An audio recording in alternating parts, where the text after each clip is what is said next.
Hi class, I wanted to start off our new social studies unit on Underground Railroads and freedom quilts. I wanted to go ahead and read you a story. It's titled Sweet Clara and the Freedom Quilt by Deborah Hopkinson, and paintings are by James Ransom. I'm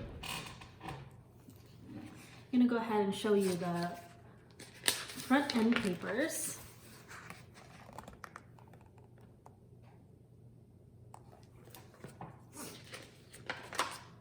And let's go ahead and start our story.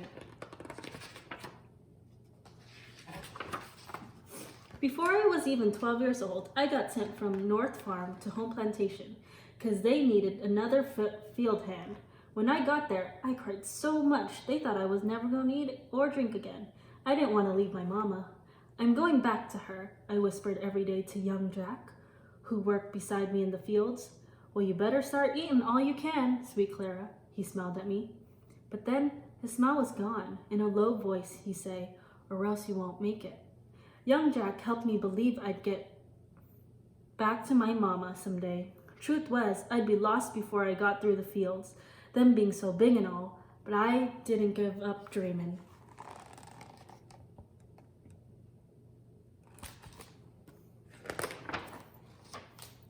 Aunt Rachel was raising me now. She wasn't my for real blood aunt, but she did her best to take care of me.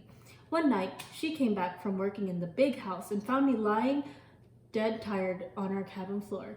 She shook her head and said, Sweet Clara, you ain't gonna last in the fields, but I got an idea. Aunt Rachel's idea was sewing, and she started teaching me the very next night. It wasn't easy for me to learn. My hands already rough and clumsy from hoeing and weeding the fields, so Aunt Rachel took it real slow. She brought scraps of cloth from the big house and taught me about each one, how it was special and how it had to be treated in its own way. I liked to piece the scraps together to make pretty patterns of colors, but Aunt Rachel didn't care much about pretty patterns. Now you rip out that whole row and do it again, Clara, she said. Why I gotta make the stitches so tiny, I complained. You gonna be a real seamstress, that's why.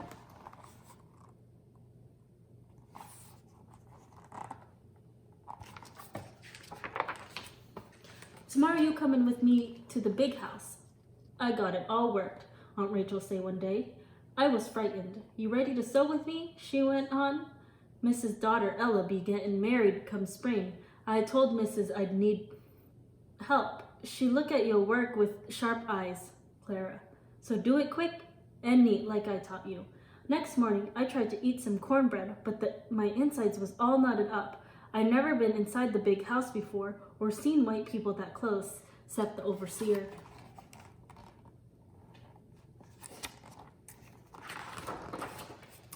The morning sun was streaming into the sewing room, turning everything all sunflower yellow. Aunt Rachel gave me some sheets to hem. Instead of being contrary, that needle did all I wanted, just like it was part of my hand. At the end of the day, Mrs. come in.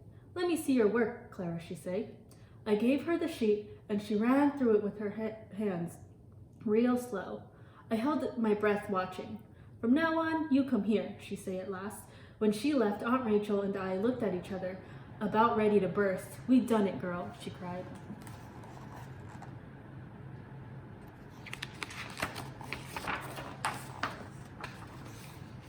So I changed from a field hand to a seamstress. Since the sewing room was right off the kitchen, Aunt Rachel and I were near cook and the helpers. There was always lots of bustle and company in the kitchen. I was hearing about all kinds of new places and things. I listened so hard, it felt like my ears must be growing right out of my head and getting big with listening. One day, 2 white men come to see the master. The drivers went into the kitchen to talk to the cook. There been too many runaways last summer. One of the drivers said they going around asking all the masters in the county to join the patrollers. Crazy running away, muttered Cook as she beat up some better. Where you gonna get to except lost in the swamp? Dunno. said the other. But I hear we ain't that far from the Ohio River. Once you get that far, the Underground Railroad will carry you across. That's right, agreed the first. The railroad will get you all the way to Canada. Then you free forever. Cook snorted. If it be as easy as you two let on, more would have gone. One of the men replied in a quiet voice, It'd be easy if you could get a map.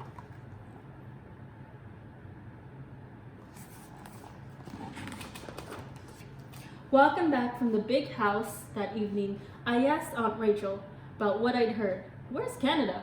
And what's the Underground Railroad? See there?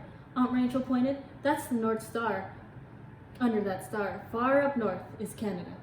The Underground Railroad is people who've been helping folks get there, secret-like.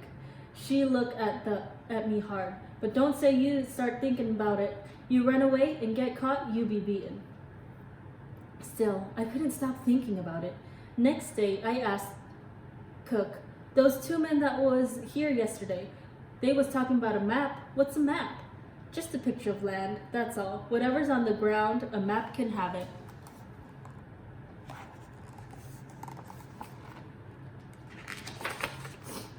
Sunday, I went to my favorite place on the little hill and looked out at the people's cabins and the fields.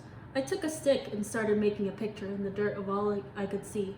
But how could I make a picture of things far away that I couldn't see? And how could I make a map that wouldn't be washed away by the rain? A map that would show the way to freedom. Then, one day I was sewing a patch on a pretty blue blanket. The patch looked just the same shape as the cow pond near the cabins. The little stitches looked like a path going all around it.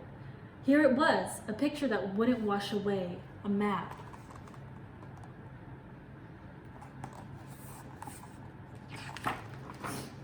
So I started the quilt.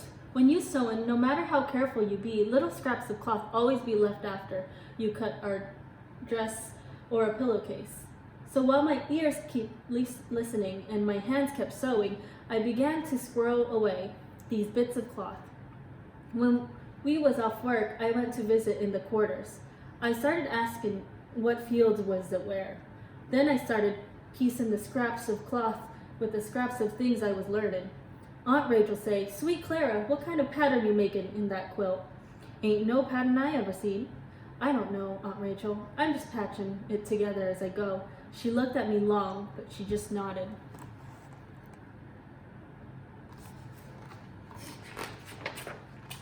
There was a buzzing in the quarters one summer evening.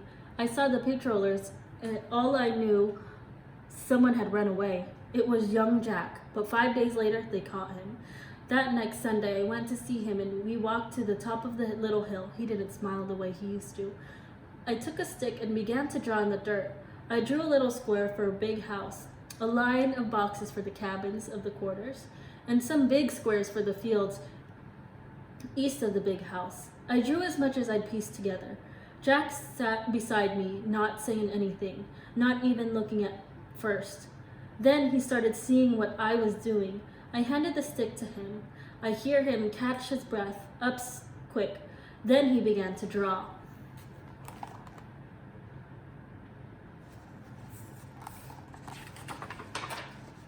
I worked on the quilt for a long time.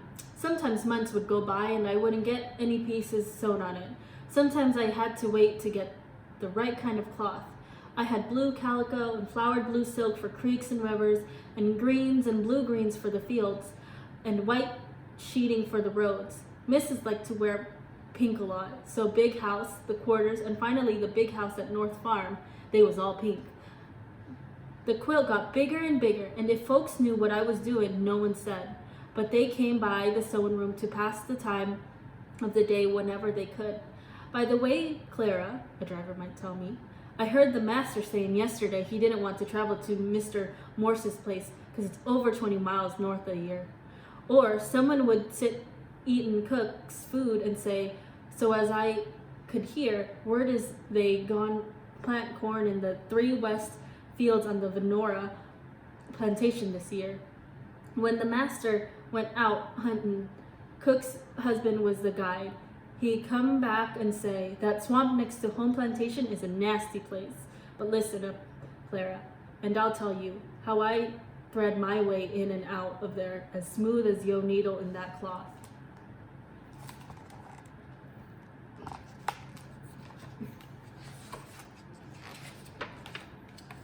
Then one night, the quilt was done. I looked as it spread out in the dim light of the cabin. Aunt Rachel studied it for the longest time. She touched the stitches lightly, her fingers moving slowly over the last piece I'd added, a hidden boat that would carry us across the Ohio River. Finally, they came to the rest on the bright star at the top. She tried to make her voice cheery. You always did like to make patterns and pictures, Clara. You go get yourself married to young Jack one of these days, and you too will have a real nice quilt to sleep under. Aunt Rachel, I couldn't sleep under this quilt, I answered softly, putting my hands over hers. Wouldn't be restful somehow. Anyway, I think it should stay here. Maybe others can use it. Aunt Rachel sighed, but ain't you gonna need the quilt where you going? I kissed her. Don't worry, Aunt Rachel. I got the memory of it in my head.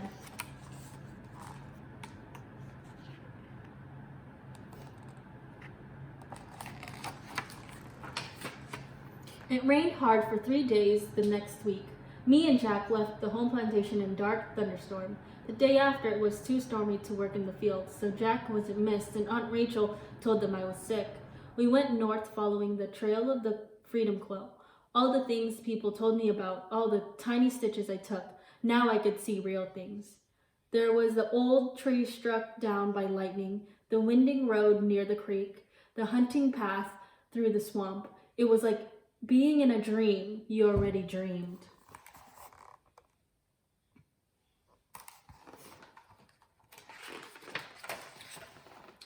Mostly we hid during the day and walked at night. When we got to North Farm, Jack slipped in through the darkness to find what cabin my mama at. Then we went in to get her and found a little sister I didn't even know I had. Mama was so surprised. Sweet Clara, you growed so big. Her eyes just like I remembered, her arms strong around me. Mama, I'm here for you. We go north. We know the way. I was afraid they wouldn't come, but then Mama said yes. Young Jack carried my sister Aunt Anna, and I held on to my mama's hand. We kept on as fast as we could, skirting farms and towns and making our way through the woods. At last, one clear dark night, we come to the Ohio River. The river was high, but I remembered the place on the quilt where I'd marked the crossing. We searched the brush along the banks until at last we found the little boat. This was hid here by the folks in the Underground Railroad, I said. The boat carried us across the dark, deep water to the other side, shivering and hungry and scared. We stood looking ahead. Which way now? Jack asked me. I pointed. The North Star was shining clear above us. Up, there through the woods, north to Canada.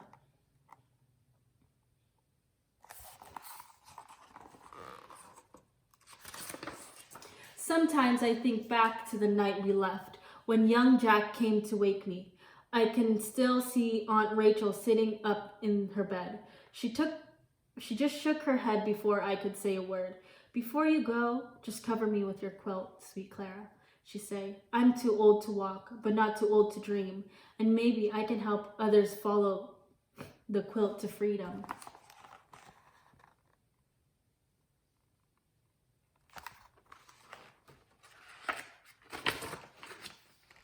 Aunt Rachel kept her word. The quilt is there still, at home plantation. People go look at it, even folks from the neighboring farms. I know because some of them come and tell me how they used it to get free. But not all are so lucky as we are, and most never can come. Sometimes I wish I could sew a quilt that would spread over the whole land, and the people just follow the stitches to freedom. As easy as taking a Sunday walk.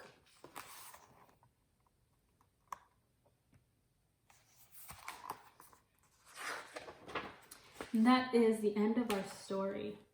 Sweet Clara and the Freedom Quilt.